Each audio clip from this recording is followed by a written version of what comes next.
Hey there, sports history fans. This is John Bozica from the PFRA podcast. Are you looking for that perfect, unique gift for your sports-loving child or grandchild? Or as you'll find out, it's great for parents and grandparents as well. Well, I'll tell you what, you're in luck, because this episode is brought to you by Racket, the ultimate device for the ultimate fan. It's perfect for any time you need to make some noise. Racket combines a compact 7-inch megaphone, 8 powerful adjustable LED lights, noisemakers, an insert you can design, and it's fully customizable to match your team's colors. The coolest thing about this product is the founder. J.J. Abram was the ultimate cheer dad, following his daughter's cheer group around the country. He saw parents using all sorts of crazy contraptions to make some noise for their kids, and then he had that aha moment. He thought, why not combine all of these thingamajigs into an all-in-one compact device for the ultimate fan? JJ and his team worked 3 years on developing version after version, finally landing on Racket.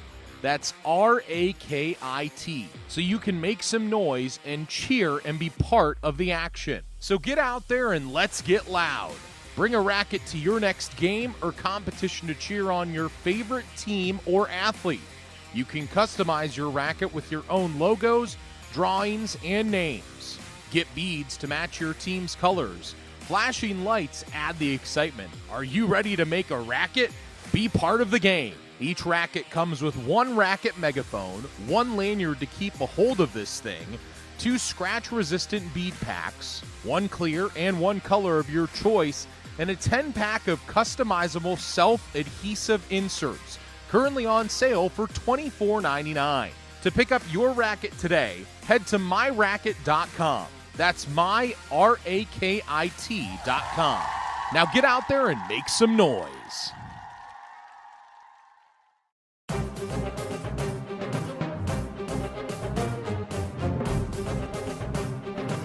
This podcast is part of the Sports History Network, your headquarters for the yesteryear of your favorite sport.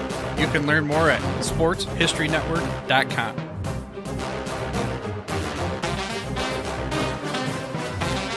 The Rose Bowl.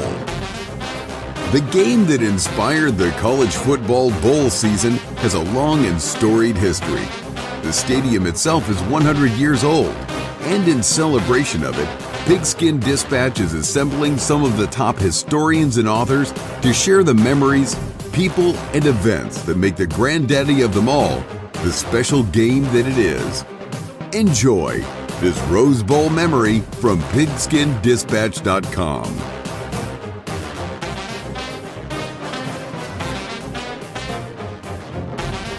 Hello, my football friends. This is Darren Hayes of PigskinDispatch.com. Welcome once again to the Pigpen, your portal to positive football history. And we are in December, and it is Rose Bowl month. We are celebrating the history of the Rose Bowl each and every day this month, and we have another great episode and memories of the Rose Bowl. And we have a great guest coming on today. It is historian and author Tommy Phillips, multiple books on football, and he's really passionate about this game as he attended it, and it's about the 2017 Rose Bowl.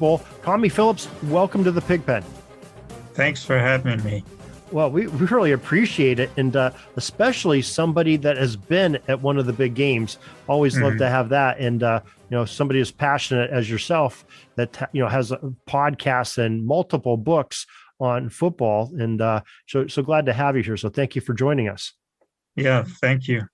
Tommy, you attended the 2017 Rose Bowl, and what two teams were playing in that Rose Bowl? That was Penn State and USC, and not coincidentally, those are the two schools that I've gone to. So it was the perfect matchup. So I kind of talked my dad into going just because I'd gone to both schools. Oh my goodness! You could almost call it the Tommy Phillips Bowl. Then. Yeah, yeah. I mean, technically, I went to the Erie campus in Penn State, but my diploma says Penn State on it, so that's what I go with. And whenever we found out that it was disappointing to most Penn State fans because they didn't get into the playoff. But whenever I heard they were going to the Rose Bowl against USC, I was like, I have to go to this. So I kind of strong-armed my dad into going to this game. So we go on a charter flight from Harrisburg, PA, and go to Los Angeles. And then we had like a partial vacation in LA and a partial Rose Bowl vacation. So it was like two different things. Wow, very cool. Now, was it hard? You took a charter flight. Was it like a Penn State charter flight? Yeah.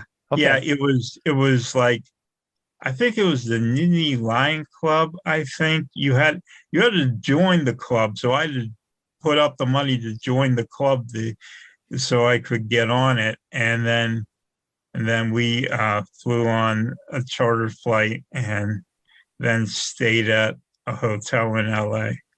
Wow, very nice. Now, did they help you with finding accommodations? Because I'm sure they had to be kind of hard to find at that time of year during the Rose Bowl. Yeah, it was actually, everyone was in the same hotel, and it was the hotel the media was using. So it was a pretty nice one. LA Downtown, I think it was called. Great food there. So, that was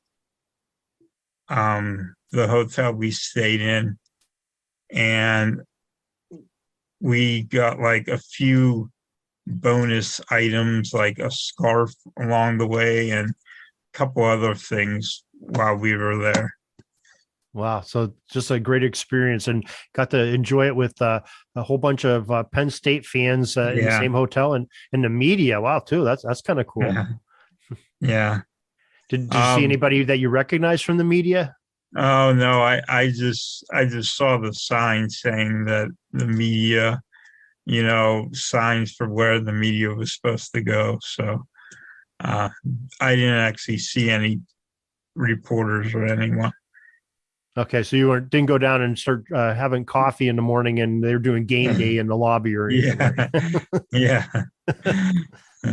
Okay, that's pretty cool. Well, how was it? For me, I've never been to a Rose Bowl, and I'm sure many of the listeners haven't. So on game day, you're leave your hotel and you get over to the venue. What is there anything going on outside that's exciting before the game? Well, obviously you got the Rose Parade and the Tournament of Roses Parade. We went to that. We got on a bus really early in the morning, which I'm like half asleep the whole time. So we go to the Rose Parade and wait a second, Tommy. Now I'm going to call you out on this. Now, California, you're from Pennsylvania, Western Pennsylvania, so am I. We know that California is generally like 3 hours behind us. So if it's like 7 o'clock in the morning there, it's like 10 o'clock in the morning.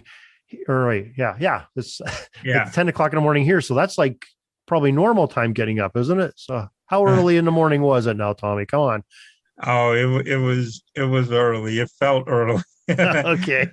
But so we went to that and we got to see the whole parade, and then we got back on the bus that took us there, and then we had to make this short drive to the Rose Bowl Stadium that took forever to get there, even though it was such a short it was hardly anything, but it took forever because of all the buses and all of the just everything that was going on there. So we did get down to the game, and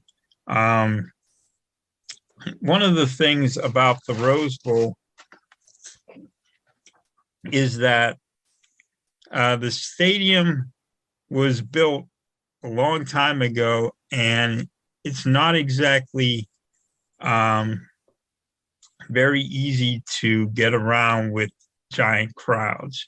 And we saw this, that we would try to go to the bathroom or go somewhere and come back, and it was just an interminable wait to get back into your seats because the tunnels that go up to the different sections are way too small, and there are not enough of them. And I guess it was probably, since it was built at a different time, they probably didn't expect as many people as they would get. And trying to accommodate over 100,000 fans is really difficult. And so you can see a little bit more of how much the Rose Bowl has aged. You can tell it wasn't built, in the last 20 years or anything. But I mean, it is a fantastic place to watch a game. Now, I've heard and I've seen pictures from there that there's like some beautiful views out of one of the end zones of the mountains of whatever the mountain ranges there in that part of California. Is that pretty spectacular? Yeah. The only thing that sucked for us was that it was a overcast day, and so we didn't get to really see the classic sunset over the mountains that usually happens during the Rose Bowl. It was very overcast, kind of dark. But yeah, great views from there. I guess you could probably see more from the other side than we were in. But yeah, it is quite a place to watch a game. Well, that's pretty neat. Hopefully that's a bucket list item for me. So hopefully one of these days I'll get to go there and see one of those great games there at that venue. Now, okay. So you went to a game that, gosh, it's, I can remember it very well, being from Pennsylvania. Of course, I was watching that game as well as I watched all of the Rose Bowl games, but this one was really interesting because you had a lot of star power going into this game. And maybe you could talk about that, both teams and some of the great players on both sides. Yeah, so USC had quarterback Sam Darnold and receiver Juju Smith-Schuster, and they both gone on to the NFL. And then Penn State had their quarterback Trace McSorley, who's now backup, I think, with the Cardinals. And they had running back Saquon Barkley, who is a star for the Giants. And they had receiver was Chris Godwin, and he's with the Buccaneers. And so these offenses were top notch. And as a result, the score reflected that because teams are just going back and forth down the field scoring. And it ended up with the most points in any Rose Bowl, a record that stood for 1 year until Georgia and Oklahoma went to overtime and broke that rule or that record. So you definitely got your money's worth for your ticket. I'm surprised when you're walking out, they didn't ask for a couple more bucks because you got to see some extra scoring in there. Yeah. But yeah. It's got to be pretty exciting to watch when you have that much offense happening. Yeah, the first quarter, it started out very slow, and at least on Penn State's side, Penn State I forget what they did. They did something wrong on the kickoff return and got backed up at inside their own 5. So then the first play of the game, McSorley throws an interception, and it looks like a horrible start. USC takes like a 13-0 lead. And then the second quarter, all the scoring starts happening, and both teams going back and forth scoring. And then you have the third quarter when Penn State just was unstoppable. They were scoring on every play. There was a stretch where they scored touchdowns on 3 or 4 consecutive plays. It was unreal. And then USC, though, didn't go away, and that ended up being the bad thing for Penn State because USC hung in there long enough to make the comeback, and then finally made defensive plays in order to end up stealing the victory. Yeah, that was pretty amazing stuff. I can remember, Juju Smith-Schuster and Darnold really hooking up on a couple really big plays on the sidelines when they really needed to, because they were, the clock was the enemy at that time. That was some spectacular plays. And then Saquon Barkley, oh my gosh, I mean, what a great season, all season long he had for Penn State. Yeah. And that game, I mean, he was like, a superhero. It seemed like he couldn't be stopped. Yeah. Saquon Barkley, obviously that was the game that really made him well known on the national stage. And then, so then the next year he had another huge season and was in the Heisman Trophy consideration, and then had a huge bowl game the next year. And that's why he got drafted number 2 overall. So this game, though, was really the game that kind of introduced him to the country, because I don't think people really knew all that much about him or most of Penn State's players, because Penn State started out that season so slow. They started out 2-2, and they had a big loss to Michigan. They weren't really being paid attention to until they played Ohio State. And even that game, it was like Ohio State seemed to be in control until the blocked field goal that was returned for a touchdown. And after that, Penn State finally started getting some recognition, but it wasn't really until the Rose Bowl that people were like, wow, this team has a lot of stars on it. Yeah, I think you could probably go the same way. I was a little bit more familiar with Penn State watching them all season, but not super familiar with USC. And I think maybe that was a coming out game for Darnold and Smith-Schuster as well, because I heard of Darnold, but I really didn't know that much about him until saw his, pretty accurate passing, and Smith-Schuster making some spectacular grabs and sort of a, real strong, almost like a, Anquan Bolden type body, just a possession receiver, just took up a lot of space and a great target to flash his numbers to a quarterback. But with Barkley and even McSorley, bad start, but really a strong finish, and really showed his mustard there late in that game. Yeah. Sam Darnold then got USC back to a big bowl in the next year. They went to the Cotton Bowl, and they won. That was the thing. They didn't even win the Pac-12 the year they went to the Rose Bowl. They were runners up to Washington, but they were the top team outside the playoff from the Pac-12, so that's why they got in. Then the next year they won the Pac-12, but they didn't get into the Rose Bowl because Rose Bowl was one of the semifinal games, and so they went to the Cotton Bowl instead. And then Sam Darnold got drafted in the next draft in the first round, but unfortunately, his career hasn't panned out. Yeah, he's maybe still an open book here. He's bounced around a little bit. Maybe he's either found a team there in Carolina, I believe he's at now, and as soon as he gets some health, maybe he'll get some playing time and show what he's got in the NFL, and or maybe he'll find another team that he can do this. You never know, but great players. Yeah. So really made some great memories in that Rose Bowl. Yeah.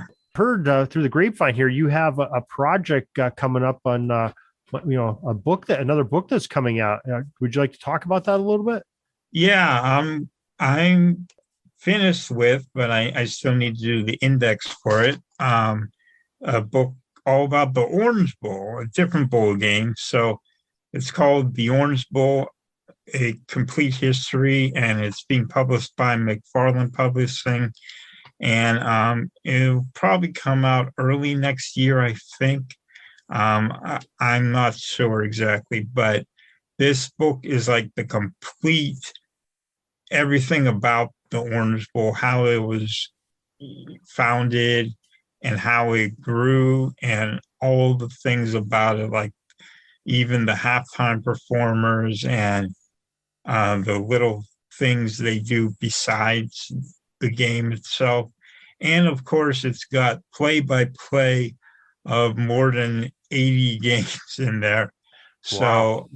So every single game, I went back and I either watched the game or I read the narratives in the old newspapers, because back in those days, the newspapers were your only way of knowing everything. You could actually read the newspaper and basically see the whole game because they covered every play. So I went back and I either watched or I read everything, every single game of the Orange Bowl, and all that is now in this project, which will be released sometime soon.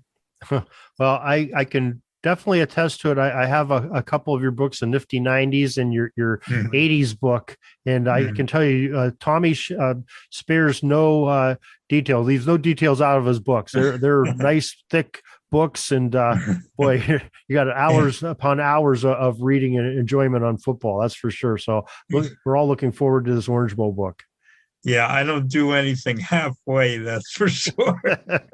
well, promise me this. When the book comes out, promise me that you'll come on and talk to us again in Pigpen about that book.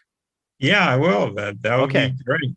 Okay. Yeah. Well, I'm going to hold you to that. So we'll make sure we do that, though. So really appreciate you joining us here for this great Rose Bowl memory on 2017, your own personal experience of being there and, watching two schools that you attended. And who were you rooting for when you attended both schools and you're seeing a game? Well, I mean, I was in the Penn State section, so there was no way I could cheer for USC, but yeah, you're a member of the Nittany Club and you flew on the plane with them. Yeah. But I was wearing stuff from both teams, and some of the fans got really mad over a certain call, and I saw the call as the correct call. It was like they overturned a pass interference penalty that would have been on USC, and then they overturned it, and then USC scored a touchdown on either that play or the next play. And everyone in our section was really mad about it. And I'm sitting there saying, that was the right call. But I couldn't say anything because people were so angry. And so that game ended on a last second field goal. USC made it to win the game. And on the way out, everyone in our bus is mad. And I'm sitting there like, wow, I just saw the greatest Rose Bowl of all time. So, that's kind of the way I approached it. Yeah, what was that score? It was like 52-49 or 52-48, something like that. Same score as that Alabama-Tennessee game, 52-49. Oh, that's right. Yeah, the recent one this year. That was quite a game too. Wow. Yeah. Great memories. Now, do you plan on attending any more big bowl games? You're going to attend an Orange Bowl game now that you're writing about it, or have you attended an Orange Bowl? I would love to. We'll have to see how financially I can do that, but certainly I have that on my wish list to go to an Orange Bowl, especially now that I've put out this book. So maybe Penn State can finish the season strong and get into the Orange Bowl, which is a possibility, and we'll see. Yeah, maybe start sending some letters down to the Orange Bowl committee, and they'll get you hooked up with some tickets to get you down there since you're promoting their product. So, Orange Bowl committee, if you're listening, Tommy needs a ticket to the game and some airfare and a place to stay. Yeah. All right, Tommy, we appreciate you coming on here and sharing this great memory with us and helping us celebrate the 100 years of the Rose Bowl. And, thank you for personal experience and the great information you gave us of a very great game and a great venue. So thank you very much for joining us. Yeah, thank you for having me. Peeking up at the clock, the time's running down. We're going to go into victory formation, take a knee, and let this baby run out. Thanks for joining us. We'll see you back tomorrow for the next podcast. We invite you to check out our website, pigskinddispatch.com, not only to see the daily football history, but to experience positive football with our many articles on the good people of the game, as well as our own football comic strip, Cleat Marks Comics. Pigskinddispatch.com is also on social media outlets, Facebook, Twitter, Instagram, and don't forget the Pigskin Dispatch YouTube channel to get all of your positive football news and history. A special thanks to the talents of Mike and Jean Monroe, as well as Jason Neff for letting us use their music during our podcast.